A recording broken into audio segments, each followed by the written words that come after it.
You ever have that feeling where you're just working harder than ever, you're making sacrifices every single day, but life still feels heavy? It's a feeling that, especially if you're a parent, can be just totally overwhelming. Well, today, we're going to dive into a framework that's designed for a more balanced life. And it suggests the problem isn't you, but maybe the map you've been given to navigate it all. I mean, it's a question that hits home for so many people, right? You're doing everything you're supposed to be doing. You're working hard, you're looking after your family, but there's still this nagging feeling that you're stretched way too thin, that something about the system itself is just off. And the source material we're looking at today, it starts right there with that exact feeling. So the source kicks things off by referencing Dr. Jordan Peterson, basically saying this feeling isn't a sign that you're failing. Not at all. It's a knowledge problem. The idea is that the burden of modern life is just massive, and most of us were never actually taught the right way to carry it. And then, building on that, the source brings in a perspective from Simon Sinek. And this is where it gets really interesting because it adds another layer: community. It's suggesting that it's not the work itself that's burning us out, it's the fact that we're doing it alone. We're missing that support system, that network of people to lift us up. And all of this leads to the central argument from our source, which it connects to Alex Hormozy. And here's the bottom line. If you feel like you're struggling, it's not because you're broken. It's because the map you were handed for what success looks like, it's just plain wrong. Okay, so if the old map is the problem, what does the new one look like?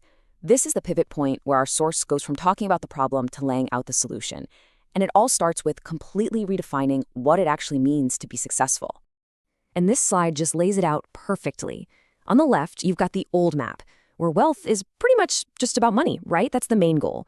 But on the right, the new map says wealth is total well-being, a much bigger, more holistic idea for a life that actually feels good. So this new map is built on what the source calls the 6 areas of wealth. Think of these as 6 different, but totally interconnected, pillars that hold up a genuinely prosperous life. And the idea is, if you neglect even one of them, the whole thing can start to feel a little shaky. All right, let's break these 6 areas down. The first one, and you could argue it's the most important, is what the source calls physical wealth. According to the source, this is the absolute bedrock. It's not just about not being sick. It's about having that vibrant energy to really live your life, to play with your kids, and to stay strong for years to come. It's the fuel for everything else. Next up, we have the second pillar, and this one tackles a more traditional idea of wealth, but with a bit of a twist. Okay, financial wealth. But check out how they define it. The focus isn't just on piling up a huge amount of money, it's about creating cash flow and passive income. The goal here isn't just to be rich, it's to have the freedom to live life on your own terms. The third area of wealth takes us from the personal and financial and moves us into how we connect with others. This is social wealth, and it ties right back to what we were talking about with burnout. It's about having that network of people who actually support you and make you feel energized. The source says this isn't just a nice to have, it's absolutely essential for a meaningful life. For the fourth area, we're going to shift our focus from the world outside to the one inside our own heads. And that's mental wealth. This is all about your internal state. Your peace of mind, your resilience, your ability to think clearly when things get tough. The source says that when your mind is calm and grounded, your whole experience of life just feels lighter. Now for the fifth area of wealth. And honestly, in our busy world, this is the one that can feel like the ultimate luxury: time wealth. This is all about having true ownership of your schedule. It's the freedom to choose how you spend your days, to actually be there for the moments that matter, instead of feeling like your time is always being controlled by somebody else. And that brings us to the sixth and final area of wealth, which really gets into our sense of purpose and what we leave behind. The source calls this one eternal wealth. So this pillar is all about purpose, faith, and legacy.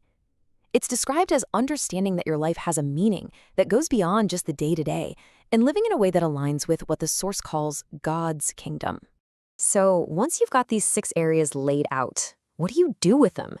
Well, the source, an organization called Better Life Tribe, has a model for how to actually build them up. They call it the CEO model, which stands for Community, Education, and Opportunity. And here's how they break it down. The community part provides that supportive environment we talked about. The education offers practical knowledge in all 6 of these areas.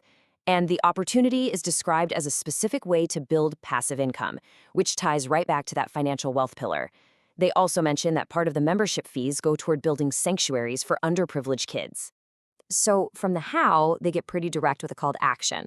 They ask people to decide if they're an A, meaning they're ready to jump into a live presentation right away, or if they're a B, meaning the timing isn't quite right, but they'd like to be checked in on later. And for anyone who does move forward, the source is clear about the membership cost. It's 240 Australian dollars every 3 months. They also make a point of saying that there's no lock-in contract, so there's some flexibility there. So let's just step back from their specific program for a second, because this whole framework leaves us with a really powerful question to think about. If you look at your own life through this 6-part lens, physical, financial, social, mental, time, and eternal, which area are you actively building up right now? And which one might need a little more of your attention? It's a really compelling way to rethink what a truly successful life even means.